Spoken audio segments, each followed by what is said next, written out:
Good morning, hello, on another beautiful Colorado Sunday morning. What a good turnout today. We are so pleased today to have Rev. Courtney Randall with us and talk about her missionary work and Eastern Europe also. She just asked us if we talked a lot just last week about Ukraine, and I said, oh yeah. So she's gonna tell us about what it's like to be over there as a missionary and what is going on there with churches and whole situation. So looking forward to talking about that. But first, I want to welcome any first timers we have. I don't think we do today. Nice to see everybody. And announcements, Zoomers, please mute yourself in the lower left corner of your screen.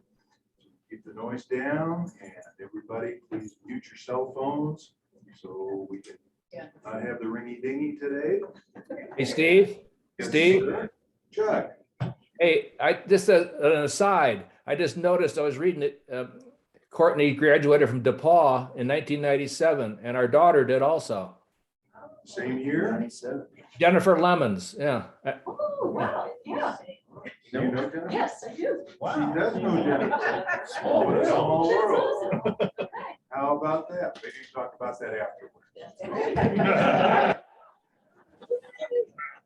Big moment. It's a little bit astray from our main topic, but very thank you, Chuck. Okay, and we are recording this for future playback too. So with that, other announcements too. The church is having a grill team cookout today on the south patio. So have hamburger brats there for that. And there's two good classes this week I wanted to share with you. Rev Mark is leading the class on open and relational theology, a book called Open and Relational, which I thought was really interesting when I read it, about God leading us in our choices and things like that. So that is starts tomorrow night at 6:30 in church only. I think it's in the chapel. Yes. So and if you're not signed up, just show up, and it should be a good and probably a pretty crowded class. And then Rev Jerry has one on the basics of Methodism starting on Tuesday. So that should be good too. They are both excellent presenters. So either sign up online or just show up for those.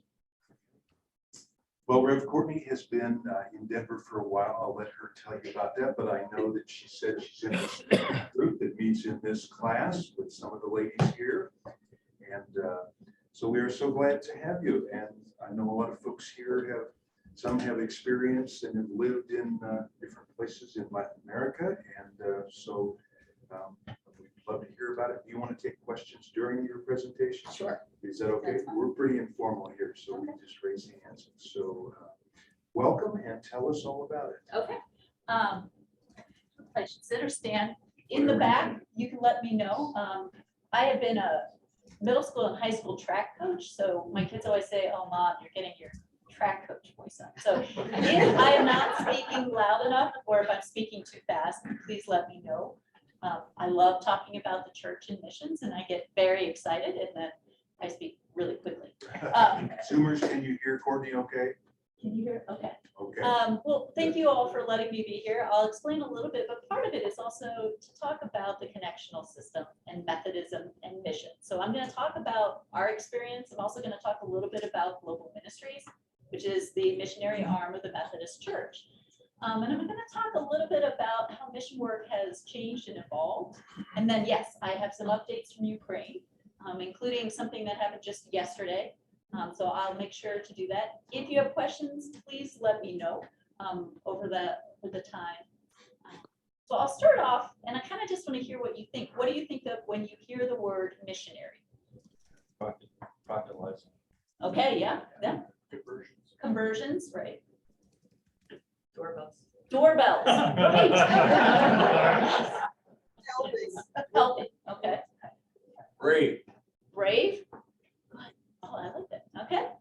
I think we have a wide variety of understanding and experiences when we hear the word missionary. Global Ministries is the Methodist arm of ministry and missions, and it's been around for over 200 years. The first considered Methodist missionary was an African-American man in Ohio who did mission work to the Wyandot Native American people.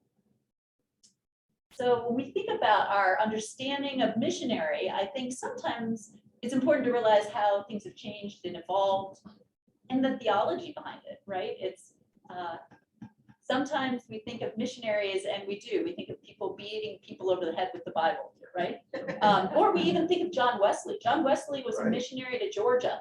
That didn't do so well for him. But when he came back from the mission field, he had his conversion experience, and it led to the movement that we're now a part of. And so I think it's important to realize what happens in mission work. What does it look like? Through Global Ministries, we are pastors. We're also farmers, environmental scientists, nurses, doctors, pilots, educators, community organizers. So I think, part of it is also understanding that missionaries bring the good news in a variety of ways. And so when we talk about being a missionary, it looks a lot broader than sometimes we think. Growing up, when I remember going into my local Methodist church, and we had the missionary picture as you walked in, and it was usually somebody we never saw. Eventually the pictures would change, and we knew we collected offerings, and that was about the extent of what we had. Well, now there are virtual mission trips that people can take and actually virtually get to go see where the mission work is doing. People can go overseas and serve in places. There's different ways that people can connect that hasn't always been that way, but there's more interaction. So I'm going to show a quick video. How many of you know that Global Ministries exists? Okay. How many of you have ever heard of UMCOR? Okay, UMCOR is part of Global Ministries. So it's one of the major things. So Global Ministries has 4 focus areas. Disaster response, which is UMCOR, which United Methodist Committee on Relief, which just celebrated its 75th anniversary. It came after World War II in an effort to do disaster response. It does it overseas, right? It also does it locally, right? So there were ERT, emergency response trainers that were in Marshall when the fires happened in Marshall, right? So they have both. So that's one of them. The other one is Abundant Health and Global Health. Those are initiatives that help to deal with vaccines, with safe water, with anything related to health and abundant health. It also includes mental health. So that's the second area. The third area is church evangelism and church growth. And that deals with a lot of planting new churches. For example, in Mongolia, which is typically not a place you think of like a Methodist church, they are planting churches by educating tradespeople. So they have home churches, and they have what we would refer to as industrial tech classes that teach people skills. And that's how the church is growing, as they're learning to address the needs. And then the fourth area is missionaries. And that's what my husband and I and our family are a part of. And missionaries are also a lot of different programs. We're considered standard support missionaries, which means we go overseas.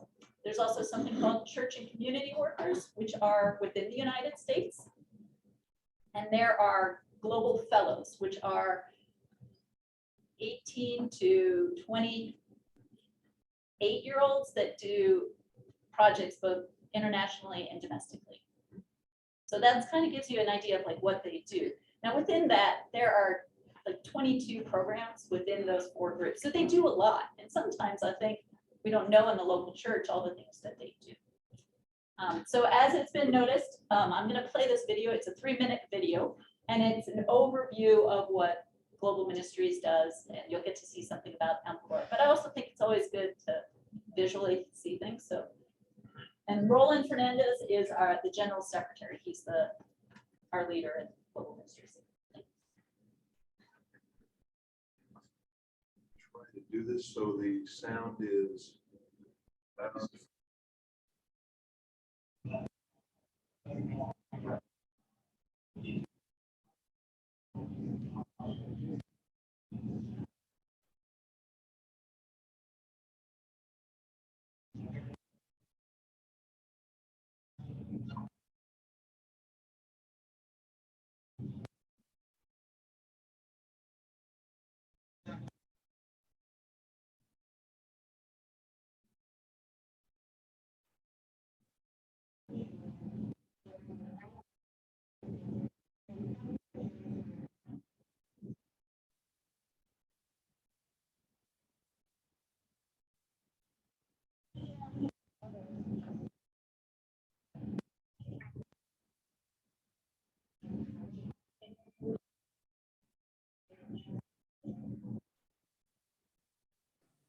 Steve, we're not getting any sound.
I can send the link and then they can listen to it if they don't Good. get it now. Okay. Okay. Zoomers, I'm sorry, not sure what exactly happened. You can't hear the sound, but we'll send you the video so you can see that anyway.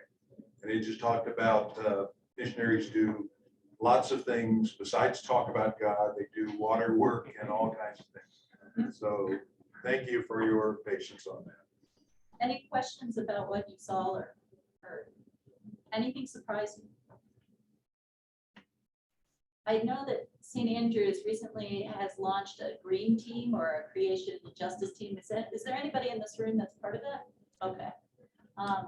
One of the things that Global Ministries does is that they partner with a lot of agencies across the world that are working on green initiatives. And so they actually have a program called Earth Keepers. And what they do is it's a lot of education and it asks local church to do green projects. And so that's part of what they do. Global Ministries actually, any United Women in Faith that in the, well, yeah, that's right. So United Women in Faith has partnered with Global Ministries to do, this is their, let you see this. So they do a call to hope and action dealing with climate justice and creation justice. And I can talk more about that too. That's something that I'm very passionate about. So real quick, what is creation justice? So good question. So creation justice and creation care are words in the United Methodist Church that address the climate crisis. And so it's a way of looking at what is going on in our environment and being able to organize and to help to allow churches to be able to do something about that. And so it addresses things like net zero. It addresses how do we do what we do. So I don't pass out physical paper when I come because I try to do as much as we can electronically. The Mountain Sky Conference has one of the strongest creation justice teams in the United States. And they, if you go on the Mountain Sky website, you'll see what they're doing. They're doing some incredible things. Helping churches to be net zero, helping homes to be net zero, as well as working with the state of Colorado on legislature that works with environmental issues. Yes. We went with the Global Missions team to Guatemala and we built stoves for the tribes that were up in the mountains to get rid of the smoke that they were cooking over their stoves or their campfires inside their huts. And so this was to help the smoke that was creating a lot of disease. Were those propane? Pardon me? Propane stuff? No. No, Solid fuel. no. The wood. The stoves that we made were describe this stove? Well, there were Give us cement the- blocks. Okay, You build like a base. you build the base, and then you put a steel slab over the top of it. So you have a fire chamber, and then they cut holes in their roofs with machetes, and we ran a pipe up through the roof. Otherwise, And the it smoke was just collecting inside the house, So it was still fueled with wood. but much less wood is necessary with those stoves then. And the stuff isn't being inhaled, which is. But anyway, And then we planted trees on the mountainside yeah. to replace them. Yeah. And they're, Nan and Miguel, who are missionaries, they were in Nicaragua for a very long time, and now they're in Mexico. They do solar ovens in central Mexico. Great. And so, one of the things I talk about, when we talk about this is, a lot of the environmental things, most of the missionaries that are working with agencies in other countries, as well as within the United States, they've been doing environmental things just out of it's life, right? But they have to. And so what we're seeing is from some of the agricultural things, they're now coming to the United States to talk about what they're doing with soil erosion. Yeah. And so what we're seeing, global ministry is one of the things that's from everywhere to everywhere. So the United States is receiving missionaries from other places. There is Natambo, who is a agriculturist that's working in Ghana right now. He went and studied with a Methodist connection in South Korea and got his PhD there after studying at African University, and now is in Ghana using what he learned in South Africa in Ghana to work with agriculture and mostly with women. He's teaching agricultural skills to women, and eventually he's going to teach them how to keep bees. And so we learned that, part of it is for such a long time, the United States has been the place that has sent people. And with global ministries, the idea is that it's from everywhere to everywhere. So you see a lot of cross-cultural. When I do meetings, we have, some of the meetings, there's 4 different languages being translated. So our Zoom meetings are a little bit longer, but they're beautiful. And so, part of that is this understanding that we're a connectional system. We're a global system. And the United Methodist Church is unique in that. And that we have ways of connecting with others and learning. St. Andrews does amazing global missions, right? And then, and so I think there's a local connection and a global connection to who we are as the body of Christ. And I will say some of the most amazing experiences in my spiritual life have always been starting and doing mission trips, going to other places, building things, making connections with the culture that is so different than yourself, experiencing the love of Christ and how they worship that's very different. And those are things that as this global body, we have that ability to do. And so we talk about mission work being local, like the Big Sur. I cried, I was watching it in church. Sorry, disclaimer, if you haven't gone yet, it's beautiful. But there is that understanding of what we do locally and what we do globally. And how do we balance both of those together? I grew up in the Methodist Church. I went to the Methodist Church in Chagrin Falls, Ohio, which is a very, very small suburb of Cleveland. But it was a church that was on fire for missions and ministry. And so I was lucky enough to go to DePaul on a community service scholarship called the Bonner Scholar Program. And that allowed me to continue to do that so that I could continue doing community service all the way through. When it came to finish, and I had spent 4 years, most of my life in Ohio and 4 years in the cornfields in Indiana, I wanted to come to Colorado. So I know, right? So I participated in the AmeriCorps program and lived at Lowry Air Force Base, which looks a lot different than it did 20 years ago. And then was able to be a NCC, National Civilian Community Corps. And after doing that and doing environmental projects, the trail that we built near Red Rocks is still there, which is really cool. And I worked in elementary school and some of the ESL programs. We did short-term projects. And then from there, I did another AmeriCorps program in downtown Chicago, and we did anti-gang programs in the south side of Chicago. And after doing 2 years of community service, I think the thing that I missed the most was the connection between ministry and missions and my faith life. And somewhere in that, It led me on a journey back into the church. So I moved and I was a middle school math and science teacher in Raleigh, North Carolina. And I had just joined the church. My sister was there too, and we had joined the local Methodist church down the road. And my mom was visiting, and I came back from another hard day of teaching, and I broke up a lot of fights in middle school. It was kind of a rough middle school. And I just was really discouraged. My mom, you know, when you used to get the newsletters that were folded in half and stapled, my mom slid the newsletter and she said, well, maybe God's calling you to do something else. And I looked at the newsletter and I said, Mom, I'm a math and science teacher. They're not going to hire me to be a director of a children or youth program that has 120 kids. They're going to want somebody that has more Bible knowledge. She said, you don't know unless you try. And lo and behold, they took a risk and they hired me. And I spent 3 wonderful years working with a very mission-oriented youth program. And from there, felt called into ministry. And as that call was happening, there was something stirring in me to connect with the global church. And I went away to school, and my grandmother prayed that I'd be a doctor at Duke. And lo and behold, on the first day of wiffle ball tournament, I met this wonderful man who had just come back from Hebrew University and was starting divinity school, and God had different plans. And so I ended up marrying my best friend and the love of my life. What's interesting about that, he also did youth ministry, but Dan also had a heart for serving. He had, we joke that he's been all over the world, and for a while it was where there were like conflicts. So he was in Northern Ireland doing youth ministry in Belfast.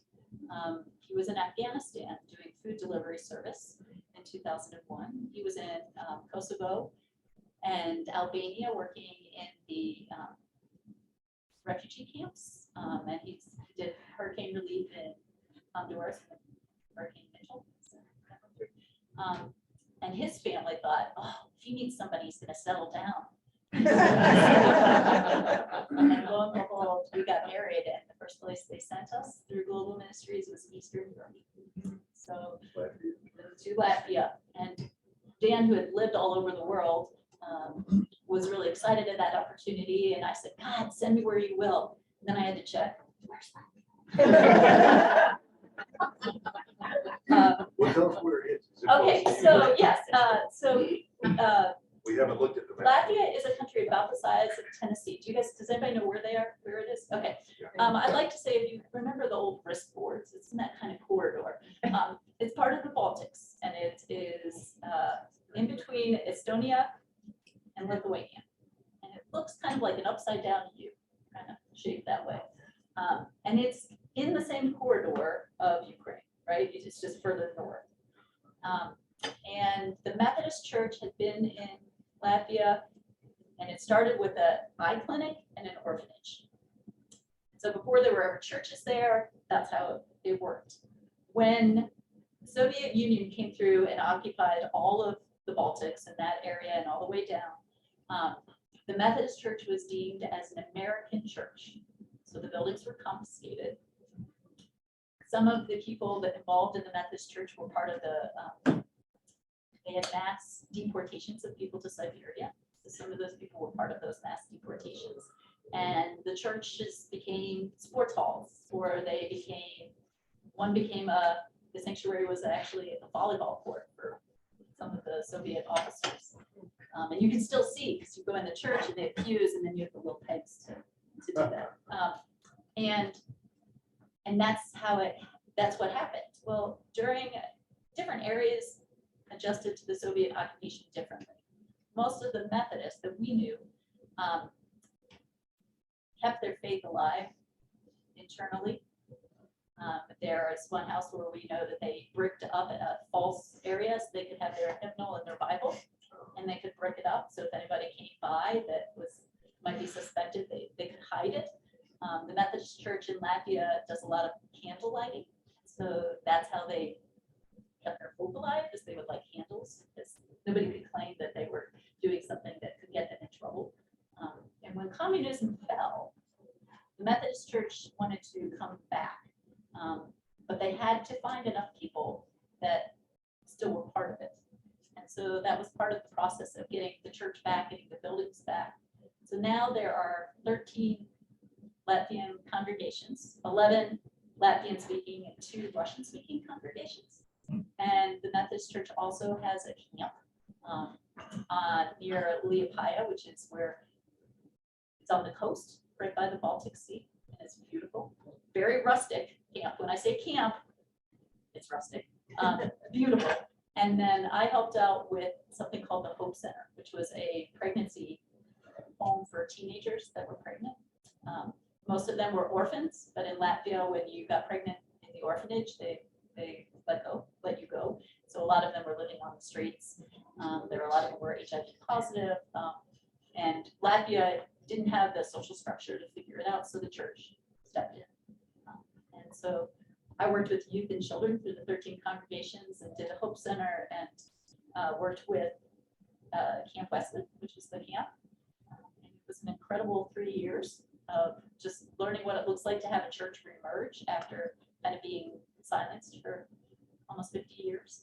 And hearing stories of people with faith.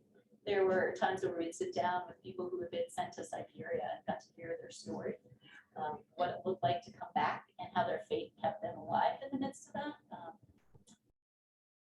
And it was, and my daughter, our oldest, Kira, was born in Latvia. So that's great. So yeah, so she loves to tell everybody she has the little shot, because they do vaccines in Europe, on the shoulder. She tells everybody it's good. So whenever they play 2 truths and a lie, she says, I was born in Latvia. Everyone's like, I don't know where Latvia is. I think you're lying. You have to learn different language. So in Latvia, they speak predominantly Latvian, German, English, and Russian. Most of the youth that I worked with would love to just speak in English, and they wanted the English sayings. One of our good friends that was a young adult at the time, he learned to speak English by watching pirated copies of Seinfeld. So imagine, having conversations and he pull out a Seinfeld line. And, I mean, I know Seinfeld, I don't have it memorized, but yeah, those, yeah, I knew that one. But I didn't know. As he slams into rooms. Right, right. And he just had a quirky sense of humor, so we knew when he was kind of giving nod to Seinfeld. So, and at the end of that, after 3 years, we came back to the States and my son was born shortly thereafter. We served churches in Maine and New Jersey and most recently in Maine, and then felt God calling us back to serve the global church. How often do you rotate to assignments? It's unbelievable. So, the number of assignments. Well, but because my You're so husband and I young, are pastors, we also are part of the itinerant system. So we go back and forth. We probably have more travel than most. Missionaries have a 3-year, standard support missionaries have a 3-year cycle, but they can renew. The way global ministries works is they won't send anybody anywhere in the world unless there's a local partner. And so it takes a lot to cultivate those local partners, right? And so, that's kind of part of it. There are some missionaries that have been in the same placement site. I attended a retirement service and they've been in the same, 30 years. Our story is a little unique. Did you have a permanent home during all this in the United States, or did you just sell everything and hit the road with your factory? Yes. But we felt called to go back in the church. Global Ministry said, we'd like for you to serve as the Methodist Liaison Office in Israel and Palestine. So this is June 2020. Appointment season ends. COVID is in the midst of it all, and we sold all of our furniture. We put a couple of things in storage because we had an apartment in East Jerusalem that we had secured. And we got rid of, luckily we had 2 cars, we got rid of 1 car, and we packed everything up. And the children. And the children, thinking we were going to see family and then head over to Jerusalem. Well, Israel was pretty locked down during COVID, and the visa process went on we would do weekly updates. The visa office opened, and we submit our paperwork. Nope, that went on for almost 8 months. Wow. Luckily, my mom is a saint, and she welcomed us.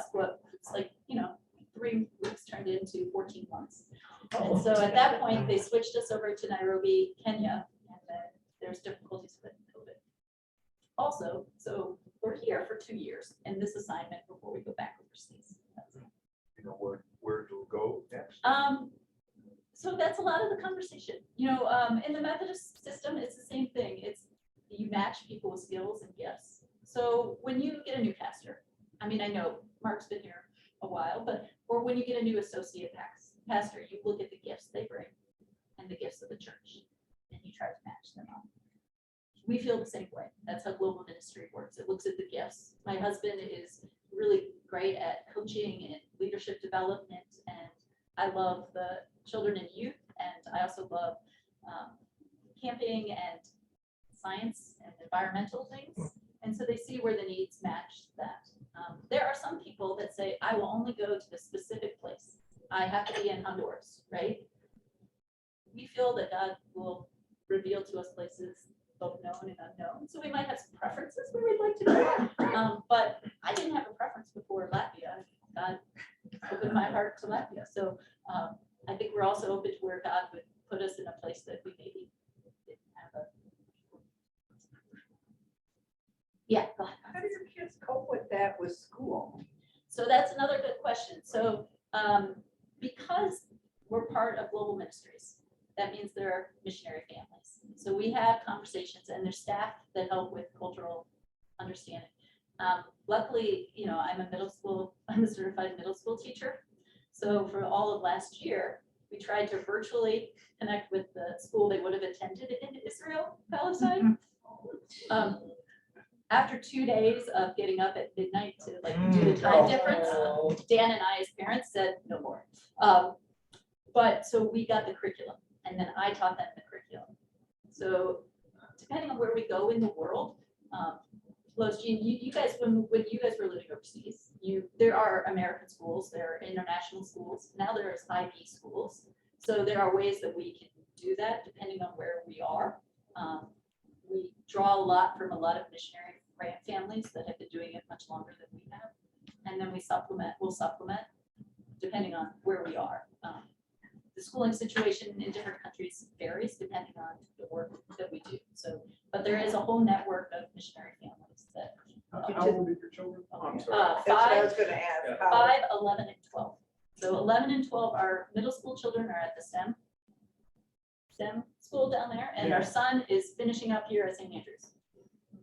So, and luckily, they've had the experience. So we spend a lot of time about practices and things that we do as a family that can be wherever we are. And so they're part of the process when they can be. I mean, they can't decide a lot of things, but they can make decisions within what we have. And we do this as a family, which is crazy. But I think we're also committed to our children having a place of home while they're here in the States, but also being exposed to other cultures, being exposed to other different ways of life. They've been in big churches and little churches and tiny churches, and having that experience of faith is something. Tell us about Ukraine Okay. while we're Oh, thinking goodness. about it. So I apologize. Yes. That's okay. As of What's it like yesterday, two things. One, we heard rumblings of what was going on from our friends in Eastern Europe way before. Some of our friends that live closer to the border, even in Latvia, were saying, something's not right here. We're seeing presence. So as much as it happened in Ukraine, I think people all along that eastern side were hearing, and to realize, one, military-wise, Latvian military parade lasts about 30 seconds, right? So some of the prayers that came in is, we're fearful. We're fearful, we're afraid. But you also have to understand in the eastern part, during Soviet occupation, Russians were sent into all of those countries to a different degree. So you have a population in Latvia and in Ukraine who are Russian, that they don't have a place back in Russia. So they kind of are in this weird space. Yeah, they're a little bit in limbo. And so you have Russian speaking churches, and in Latvia, you have the same is true in Ukraine. The Methodist Church in Ukraine is rather small. In January 2020, all the pastors voted, this is 2020, right? This is before anything happened, voted that they wanted to no longer be associated with the Eurasia Conference, which is Russia and Ukraine. So this is in 2020, right? They had an idea something was coming. As of yesterday, they've separated from the Russian Eurasia conference. They're now part of the Baltics. They feel like that's a more healthy way. We could talk about all the ideas behind it. I get regular updates from the district superintendent in Ukraine, and you can keep, his name is Oleg. You can keep him in your prayers. He does regular Facebook feeds, which is kind of our ways of being connected. They just secured in Kiev another building to help people transition, because depending on where they are, people are coming back, but they don't have things to come back to. So they're having this wave of people leaving, wave of people coming back, wave of people coming back and being stuck, or coming back and thinking it was safe to go. So they've kind of set up safe centers. And in those safe centers are also pastoral presence. They've been trained to deal with trauma. They've been trained to deal with loss and grief and uncertainty, as well as just being with people. And so they've just secured that. I can give you the information if you would like to help contribute. The money that goes through UMCOR goes directly to Ukraine. You can also give in a way that helps all of those who are in Romania and coming through Bulgaria and some of the other countries. It is incredible to know that the church is still being the church. So you will see a couple of weeks ago, Reverend Oleg does preach. He preached in Hawaii a couple of weeks ago. He'll get on Facebook and share with churches, because people are connected to Zoom, as well as some of the other pastors and their families. There are ways in which there was a church in Kiev that was meeting, and I think their small congregation were in 5 different countries. And yet they could all come together over Zoom and just see each other, because some had gone here, some had gone here, some had contacts in different places. So it's hard, it's devastating. And I know that you've seen things and done that, but I think that's also where the church can really be the church and step up and step forward and physically feed people, but spiritually provide for people in this time of unknown and transition and devastation. Go ahead with questions. Yeah. And Zoomers, we want to invite you to feel free. Susan's got a question from Toronto, Canada. Hello. It sounds like the work is service-based and not proselytization. And so I have a question, if that's true. Like when you go to a country where it's not Christian-based, you're dealing with people of other faiths, other theologies, other belief systems. Tell me a little bit about how you work with them so as to be respectful of where they are in their own thinking and belief, but also subscribing to your mission, so to speak. That's a great question. So Yeah. Susan, I think it also comes from our motivation of why we do what we do, right? And we're called to bring the good news, but bringing the good news of Jesus Christ also means that we do what Jesus did. We feed the hungry, we clothe the naked. And so any missionary that's on the field goes through a lot of extension training on healthy forms of mutuality and mission.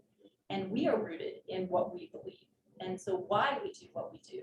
And so when you're meeting people in other culture, one of the things that we do is we go through extensive cultural training, being aware of what that culture is, so that we are being with and not stepping on. And a lot of it also comes with some of the best things that I've experienced in places where there aren't Christians is leading into curiosity. If they see the work that we're doing, people ask why. And that becomes my opportunity to share why I do what I do. And so there's an invitation there, but it's not a forced invitation. In the United States, we don't do altar calls, right? I mean, we do. How many of you grew up in a church that did altar calls? You had a pastor, okay. In Eastern Europe, the youth, they really wanted altar calls. And I grew up in a church that was very spiritual. We didn't do altar calls. But for them, that culturally, that coming forward, that stepping forward in their culture meant that they had the freedom to choose in a post-communist country where everyone chose for them. So it's learning to listen. It's learning to be humble and laugh a lot and cry a lot. I mean, one day I couldn't figure out the word for milk, and I just cried in the grocery store for a long time, and somebody eventually helped me. I cried over spoon. You start moving. Yeah. So I think it's really important that, we are the hands and feet of Christ. And sometimes we use our words, but a lot of times we use our lives. And so missionaries are called to use their lives and to be aware, like we do a lot of study on what are the other religion or dominant forms of belief, so that we are not, so that we're seeing them as sacred. So that I look across everybody and I see that they're sacred because God created them. Now their belief system may be different, but it doesn't take away from their sacred belief. Susan, did that answer a little bit? Okay. Yes, it did. Thank you. Yeah, and I could go a lot more into all of the whys behind what we do and why we need people to support and pray for us. It's not easy work. Yeah.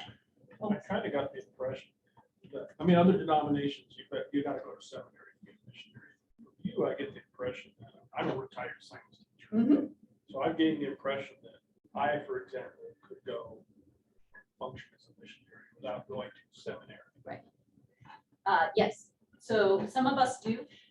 There are a lot of different ways. You don't have to be a reverend or a pastor or a local pastor to be a missionary. And there are a lot of missionaries that have environmental backgrounds, health backgrounds, education backgrounds that are doing incredibly powerful work.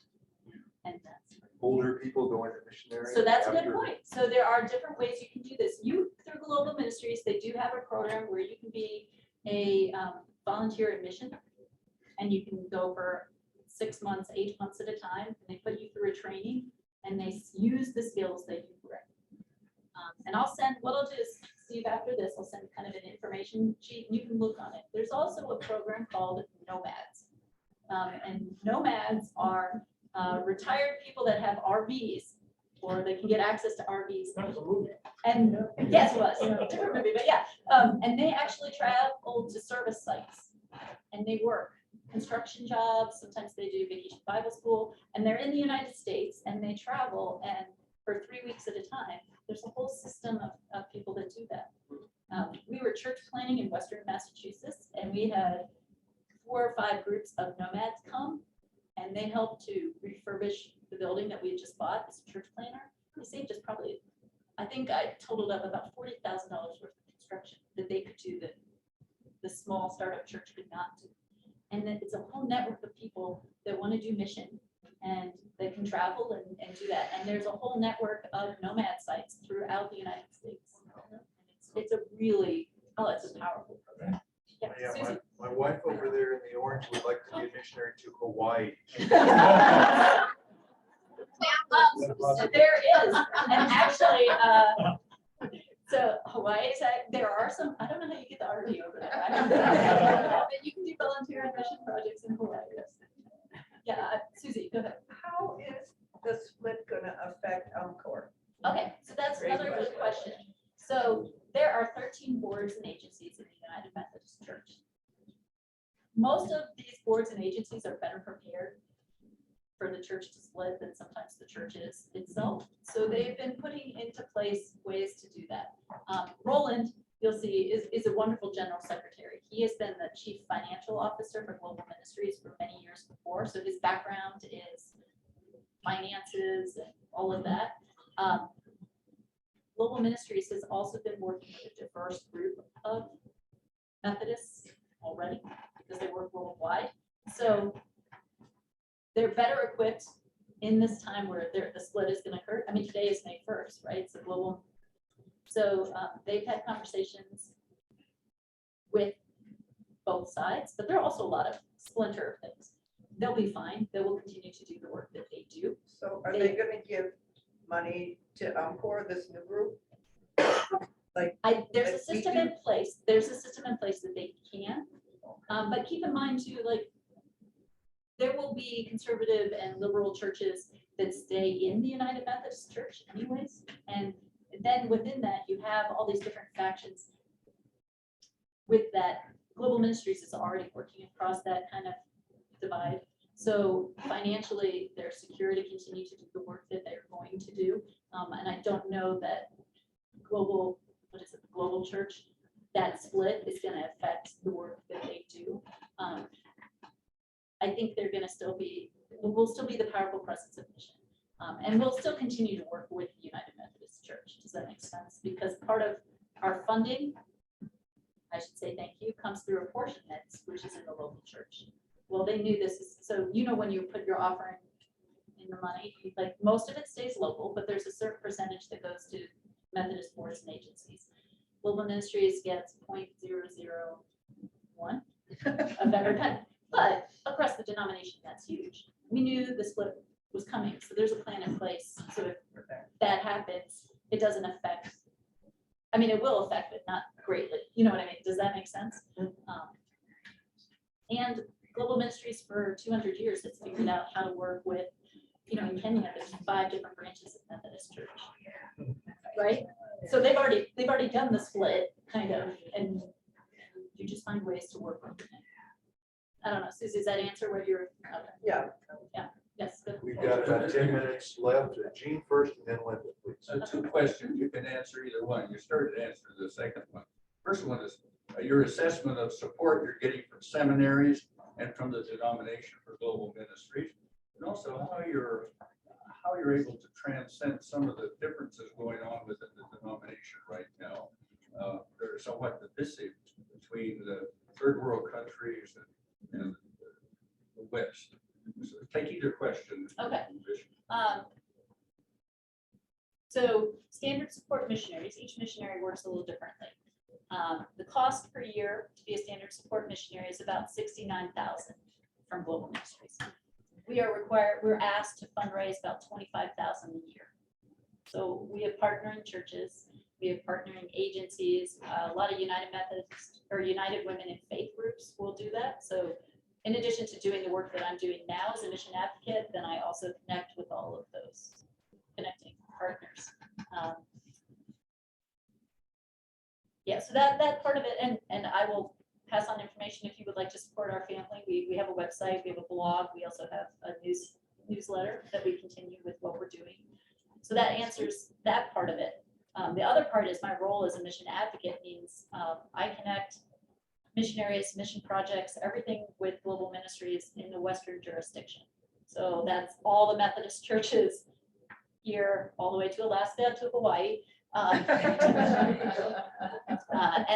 I help them say, what are you passionate about? Let's connect you with this mission project, or let's connect you with that. Or I also lead the Western jurisdiction creation justice movement for all the churches that are involved in that.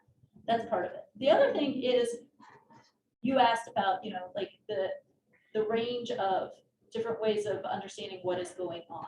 So for example, there's a different range of needs, there's a different range of understanding. Let's take the issue, because I'm gonna just, I worked in a reconciling church, so I'm part of the reconciling movement as a pastor. We also started a nonprofit youth center for LGBTQAI in Massachusetts. However, when I get on phone conversations with some of the people in leadership in different places in the world, and we have conversations about homosexuality and all of that, we also have to listen, because there are also places in the world where they're not even there at that point in the conversation. They have multiple marriages. They have unhealthy child marriages. There's a whole group that's working in Nepal with child marriages. So we have to hear where they are. So for us, it's a place of a hot button here in the United States. And it is in different parts of the world, but we also have to listen to what else is going on. So, you know, there are some of the conversations is, you know, we haven't even gotten to the conversation of homosexuality, because I'm just trying to make sure that 14-year-olds aren't marrying 70-year-olds in my culture, right? And so I think part of that cultural understanding is the listening, right? It's the being able to, as Mark says, being able to make sure there's room in the boat for enough people and to listen to what they need. And there's spaces to talk into that. When I was in Latvia, one of the youth who traveled by train to come visit me got off on the wrong stop, and he ended up in a rougher area. And he showed up at my house beaten up because a bunch of kids perceived him as being gay. And that was just perception. Like he looked too feminine. And that was all it took. And he came with blood on his face, and he was luckily able to run away. And so I think it's also, we meet people at places of compassion. You meet people at where they are. And so it is important to know what we know and what we believe. But yeah, and there's a great way in which we acknowledge where our connection points are. You know, we are a connectional body. So there are different issues, but there's different perspectives on issues. And that's that mutuality piece of missions. I don't know, does that answer kind of what we're talking about? And it's taking time to listen and yeah, it's hard. It sounds like your range is more continuity within a certain area, because there's been a lot of criticism over the years of kind of one-shot projects, not doing what needs to be done in a community. So is that a correct assumption? And that goes with the process of mutuality, right? We don't go, Global Ministries doesn't send somebody unless there's somebody on the ground saying this is a need. And it's a process. They have to go through like a vetted process. And there's area people that help with that, help identify what the needs are, but it's not a parachute drop, right? And it's not us as Americans saying, we think you need this. And one example I think of is in a village in Zambia. A Rotary Club had basically dropped a huge, solar, and the people did not need it, basically. I mean, they had this huge solar array, which was sitting under a tree, and they used it maybe to heat water, a bucket of water. So they were not, as you do, listening to the needs. well, and I think sometimes, it's also that place of it takes longer. And it's a relationship, right, that makes the difference. Like we come in and we see what we see. I think there was a picture that talked about, you saw the solar panels, and I can't remember where that is exactly. I'll look it up. It's at one of it might be the agricultural sites, but it involves training. It involves, it's great to put solar power in, but if you don't know how to upkeep it, or you don't need it, right? Like it's not something that's going to be used. It's going to just stay there.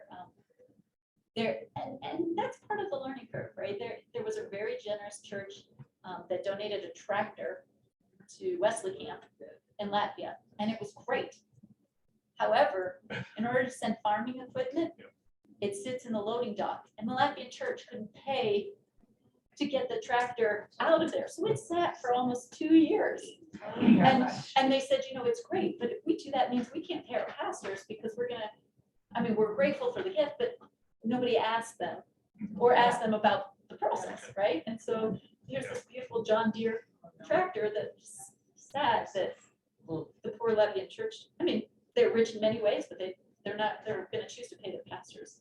Another classic issue with that is it's an American-made piece of equipment in a country where you can't get parts to fix the thing. Right, and you can't get parts, and you're right, everything is different, and measurements are different, and most of in Eastern Europe, a lot of it comes from Poland, and so they say, it's easier to figure out, how do you get the tools to fix it, right? It's great to have it. Yeah. We've got about 3 minutes left. I want to call on you, Alice, but also want to just ask before we go, who has been on a mission trip somewhere and where was it? Just wanted to ask that because I know several of you, but Alice first. Okay, financial endeavor. What can we do to help your family? So that's something we can have a conversation about. We need churches, we need Sunday schools to support us, knowing that we'll be here probably for another year, and then we as a family will go. So I can send that information. We ask, there's a process where it's a covenant process, which means you enter into covenant relationship with us, and it's a prayerful process. So we share our prayers with you. I have one Sunday school class every 2 months. I kind of update.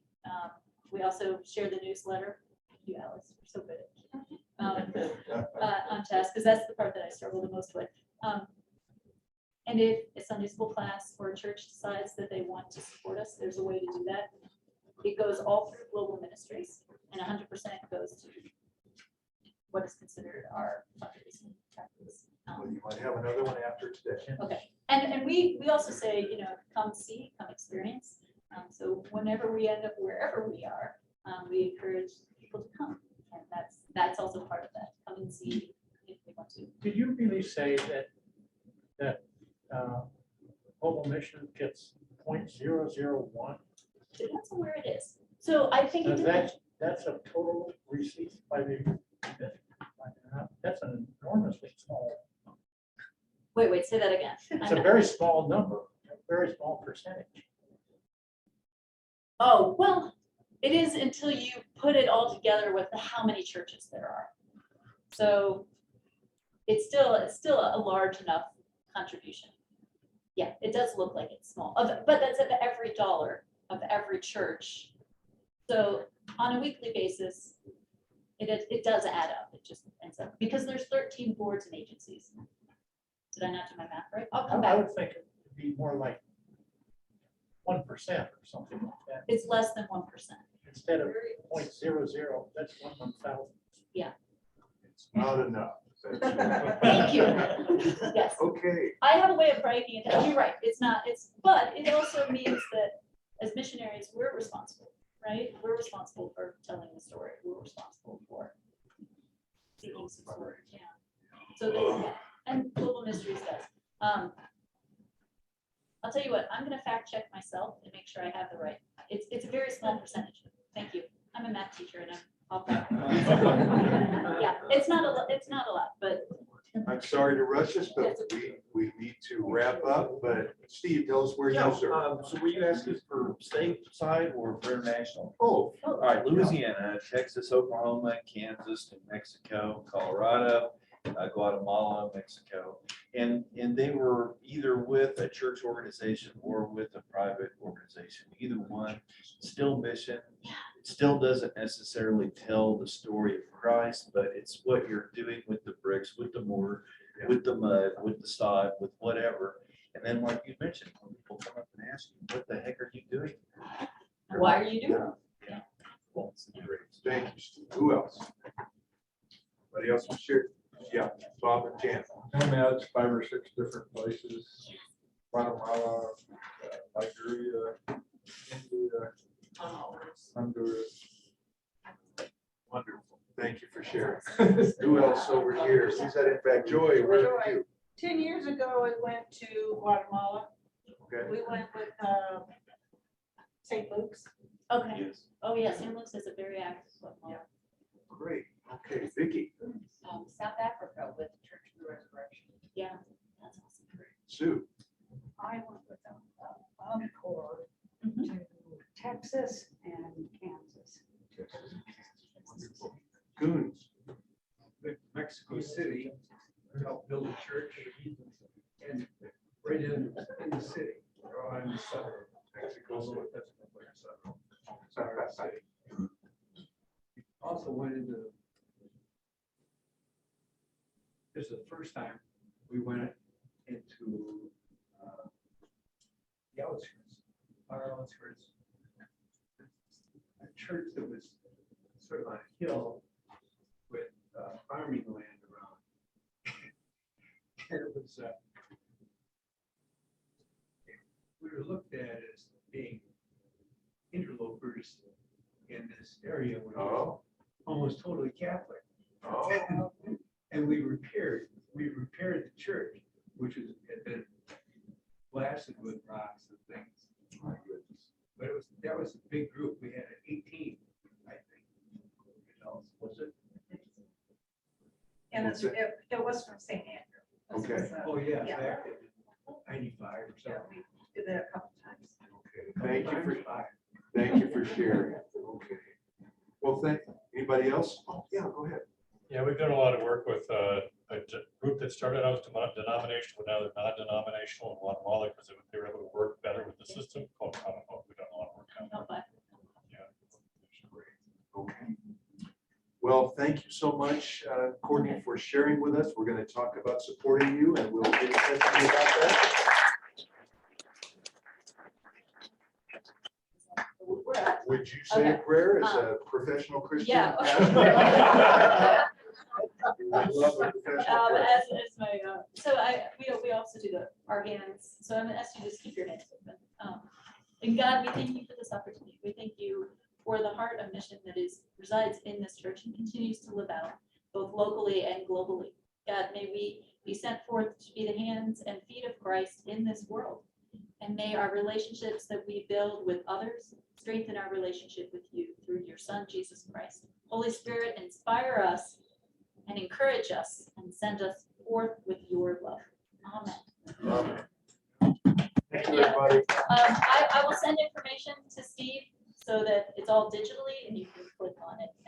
And I will fact check. There's a reason I'm a pastor, not a math teacher.